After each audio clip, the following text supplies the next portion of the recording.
আসসালামু আলাইকুম ভিউয়ার্স, শুভ দুপুর। সবাই কেমন আছেন? তো আগামীকাল থেকে আমাদের রোজা শুরু। তো সবার কেমন প্রস্তুতি হয়েছে জানি না, আমাদের মোটামুটি একটা প্রস্তুতি হয়েছে। আর এখন আমি আজকে রান্না করতেছি। আজকে হবে আমাদের পোলাও আর মাংস, মুরগির মাংস, আর বেগুন ভাজা। তো আমি এই জন্য পোলাওয়ের জন্য আগে একটু পেঁয়াজ বেরেস্তা করে নিচ্ছি। তো এটা রেখে দিলাম, হয়ে গেছে আমার পেঁয়াজ বেরেস্তাটা। এই যে, আর এখন এই পাশের চুলাতে আমি এখন চুলাতে কড়াইতে বসে দারচিনি, এলাচি, লবঙ্গ, একটা গোলমরিচ, একটা কালো গোলমরিচ দিয়ে এগুলো একটু হয়ে আসে। দেন আমি দিয়ে দিব আদা বাটা, রসুন বাটা, পেঁয়াজ কুচি। তো পেঁয়াজ কুচি দিয়ে দিলাম। পেঁয়াজ কুচিটা একটু হয়ে আসলে দেন আমি বাটাটা দিয়ে দিব পেঁয়াজ।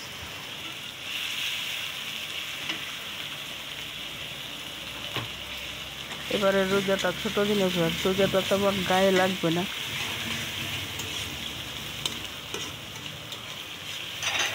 তো পেঁয়াজটা আমার মোটামুটি হয়ে আসছে। এখন এ পর্যায়ে দিয়ে দিব আদা বাটা আর রসুন বাটা দিয়ে দিলাম। দিয়ে এখন নেড়ে চেড়ে মিশিয়ে আমি পেঁয়াজ বাটা দিয়ে দিব। আর স্বাদ মতো একটু লবণও দিয়ে দিলাম।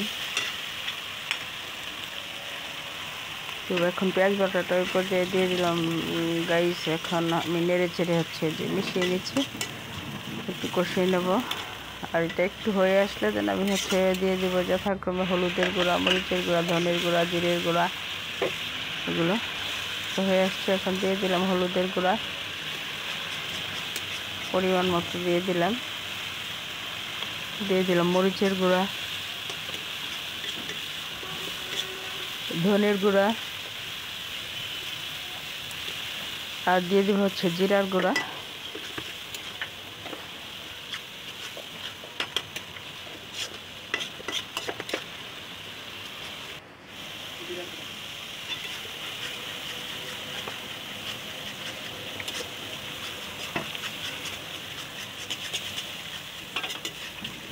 এখন সবগুলো একটু নেড়ে চেড়ে মিশিয়ে অল্প পরিমাণে একটু পানি দিয়ে দিলাম গাইসটা পুড়ে না যায়।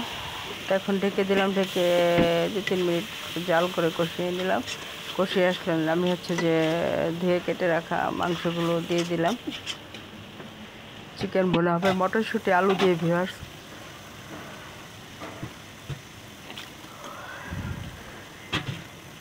তো মাংসটা বলক চলে আসলে এখন আমি এতে দিয়ে দিলাম যে কেটে রাখা আলুগুলো নেড়ে চেড়ে মিশিয়ে নিয়ে দেন একটু কষিয়ে আমি মটরশুঁটিগুলো দিয়ে দিব।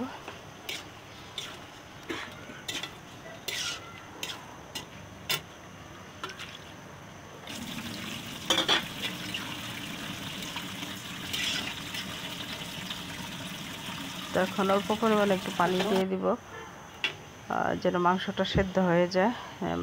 পানি দিয়ে ঢেকে দিব।